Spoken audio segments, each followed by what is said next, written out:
gente percebe, como eu falei a vocês no primeiro momento, que a linguagem não é fácil. É uma linguagem diferente, é preciso entender o artista, a arte de Guimarães Rosa. Quando ele começa falando, que fala do matutino aí, observe que ele chega. Quando ele pede, me dá 10 tons de biscoito Talchotes, que esse biscoito é um biscoito fino, e aqui ele usa Talchotes. Provavelmente ele está brincando com uma marca, e era uma marca de um nome difícil. Então ele vai fazer uma brincadeira, ele vai mesmo zombar da marca. E depois ele fala o seguinte, que a gíria pede sempre roupa nova e escova. Observe que ele coloca a gíria, um elemento linguístico, já no seu sentido, num dos seus sentidos, que é essa questão de trazer uma linguagem nova. Outra coisa também, quando ele fala do Josué Cornetas, é que ele diz que ele conseguiu ampliar um tanto os limites mentais, e observe que ele sai falando um monte de palavras difíceis. Difícil de ler também e difícil de saber o significado. São aqueles tipos de palavras que a gente vai saber se consultar mesmo no dicionário. Porque na realidade, quando Guimarães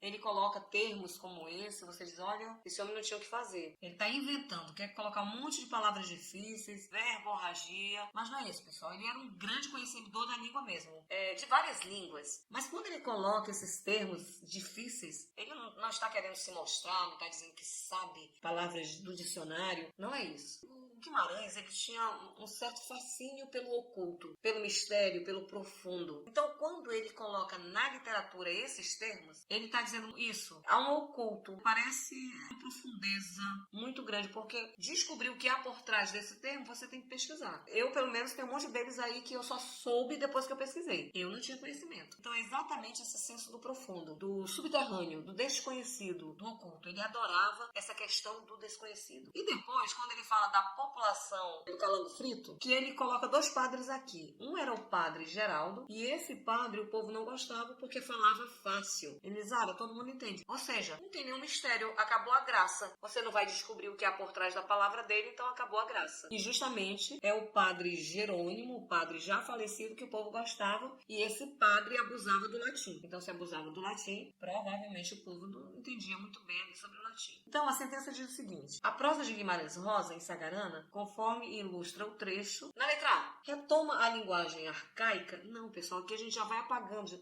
Conhecendo Guimarães? Não, de jeito nenhum. Retoma a linguagem arcaica como modelo ideal para a representação poética da realidade? Nada a ver, isso aqui é um crime pensar isso do Guimarães Rosa. De maneira nenhuma, falar isso é não ter nenhum conhecimento sobre ele. Ele não abusa da linguagem arcaica para isso. Ele recria a linguagem, ele tem todo um trabalho artístico quando ele coloca cada uma daquelas palavras, por mais difícil que no primeiro momento a gente ache interpretar o texto dele. Então não é a letra A. Enfatiza os aspectos formais da linguagem, isentando-se de qualquer abordagem de caráter subjetivo, é o contrário disso.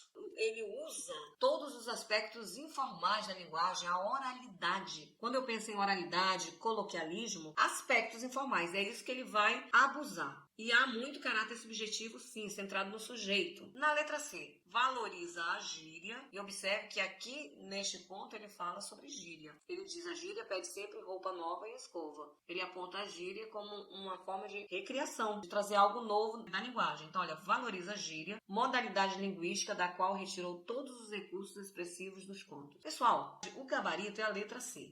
Então, num determinado momento, nós podemos ver que a oralidade que há em Guimarães Rosa, nesse sentido, nessa aplicação de gíria comum, é sim, é marcada pela oralidade, pelo jeito que determinado povo fala, e ele vai construir os seus contos desta forma. Então, neste ponto está correto. Por isso que ele valoriza a gíria, modalidade linguística, da qual retirou todos os recursos expressivos dos contos. Mas vamos ver a letra D. Reinventa o idioma pela exploração das virtualidades da língua e pela subversão do sentido da palavra. Ele reinventa tudo. Como eu falei, até a sintaxe, o Guimarães Rosa, ele reinventa. Mas na realidade, a partir daqui eles passam a enrolar, né? Exploração das virtualidades não tem nada a ver com essa ideia de subversão, insubordinação da palavra, não tem nada a ver com isso. É mais um trabalho artístico. Na letra E, prioriza os folares regionais. Nós podemos ver que na literatura do Guimarães há regionalismo.